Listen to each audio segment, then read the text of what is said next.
ناظرین، وہ تحریک جو دنیا بھر میں دین متین کی شاندار خدمت کر رہی ہے، 1 لاکھ سے زیادہ حافظ قرآن، ہزاروں علماء اس امت کو دے چکی ہے، سال کی کم و بیش 600 مسجدیں بنانے والی آرگنائزیشن، اور دینی بہت سارے کام، جیلوں میں کام، گونگے بہرے نابینا اس میں مسلمانوں تک نیکی کی دعوت پہنچانے کے کام، گلی گلی مدرسے مسجدوں میں بنا دیے گئے جہاں لوگ قرآن پڑھتے ہیں، اور فری آف چارج یہ سارے کام ہو رہے ہیں۔ ان تمام دینی کاموں میں آپ بھی بن سکتے ہیں حصہ دار۔ ایک شاندار پروگرام دعوت اسلامی لے کر آ رہی ہے۔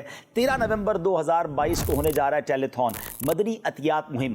10,000 روپے کا ایک یونٹ ہے پاکستانی کرنسی کے مطابق، اور دنیا بھر کے ناظرین کے لیے ان کے ممالک کے حساب سے الگ الگ یونٹ بنا دیے گئے ہیں۔ آپ نے دعوت اسلامی کے اربوں روپے اخراجات جو ہیں اس میں ساتھ دینا ہے۔ ہاں، یاد رہے اللہ کی راہ میں خرچ کرنے سے مال کم نہیں ہوتا، اور 13 نومبر کا انتظار کیوں کرنا ہے؟ ابھی سے خرچ کر دیجئے، نیک کام میں دیر نہیں کرنی چاہیے۔ اور 13 نومبر بہت شاندار سلسلہ ہونے جا رہا ہے، دیکھنا نہ بھولیے مدنی چینل پر۔